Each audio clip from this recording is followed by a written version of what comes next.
Are you tired of your financial advisor charging you exorbitant fees? Well, look no further. In this video, we'll show you how to harness the power of Excel, become your own financial guru. Get ready to unlock the power of Excel's solver feature and optimize your stock or mutual fund portfolio like a pro. And the best part, no hidden fees, just good old spreadsheet magic. Stick around to check it out.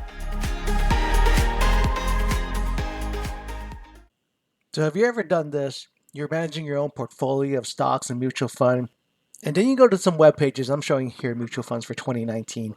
And then you go to these pages and you pick some mutual funds or a class of them, and you want to build your own portfolio or you want to tune your portfolio.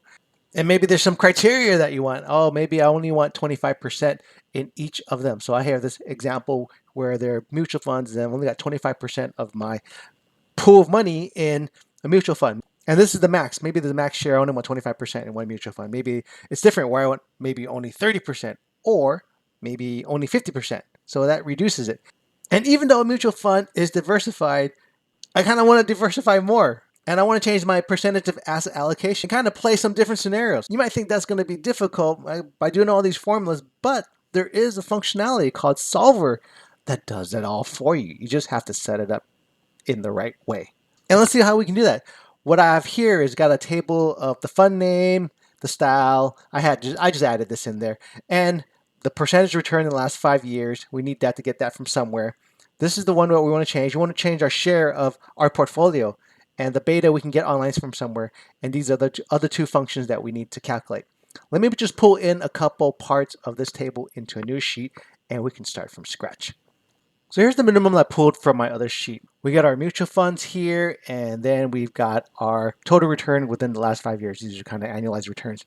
Now, I'll just put a placeholder here. What percentage of share do I want in here? So if I've got 8 mutual funds, I'll just do 1 divided by 8 for now. This is just going to be a placeholder. Bring that down here so the formula copies down. So we're going to have like 12.5% in each of them.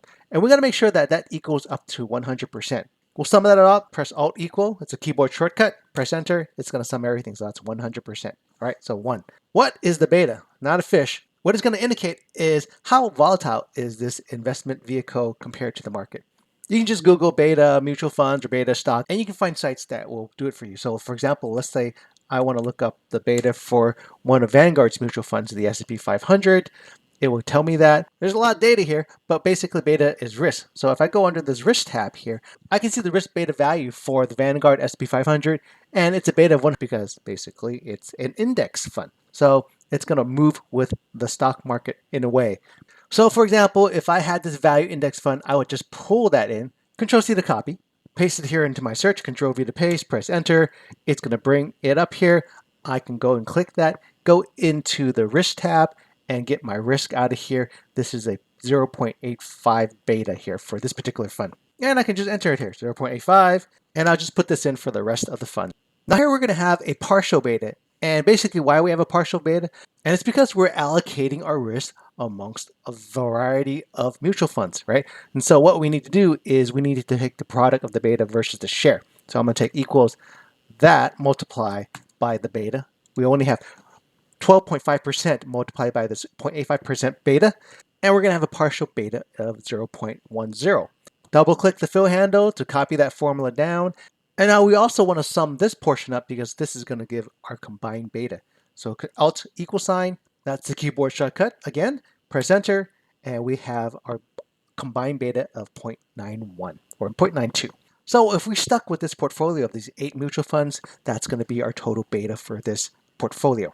Expected value is going to be our return. So again, this is a portion, this particular line, Vanguard VIX, is a portion of the returns.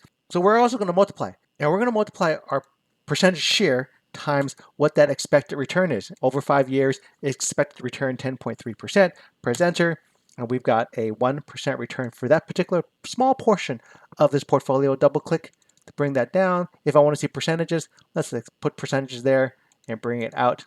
So the expected value of that one mutual fund out of a whole portfolio is 1.29%.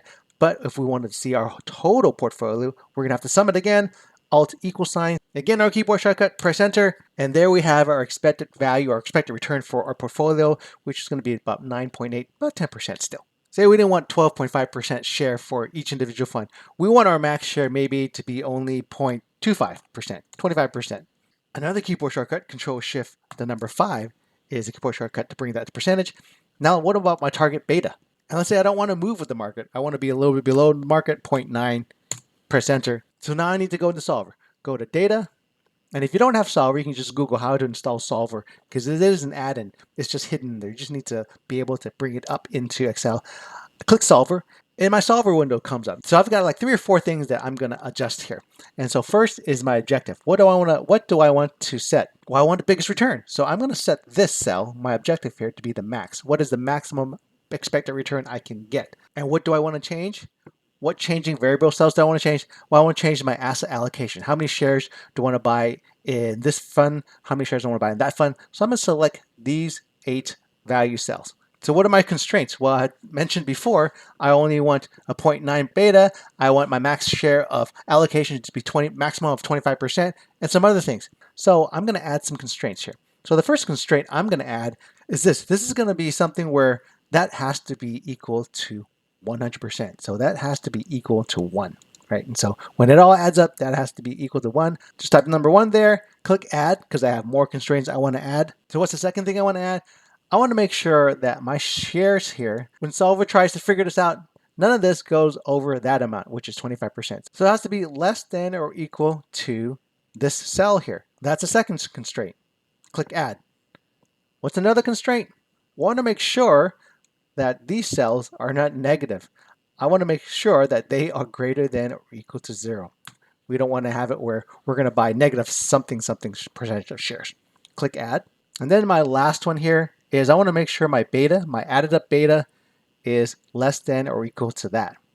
So it has to be less than or equal to whatever I set here. So these are part of my constraints here. Click OK, and we're brought back to this window. And the solving method we're going to use is GRG nonlinear. Click solve.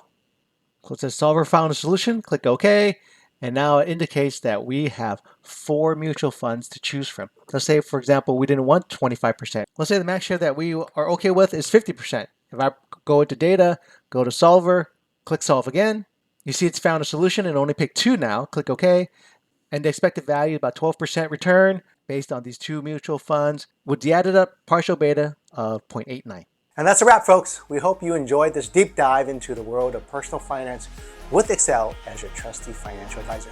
Remember, the power of Excel is at your fingertips waiting to help you optimize your stock or mutual fund portfolio. So go forth, crunch those numbers, and make those investments work for you. To see more videos like this, click the banner at the end.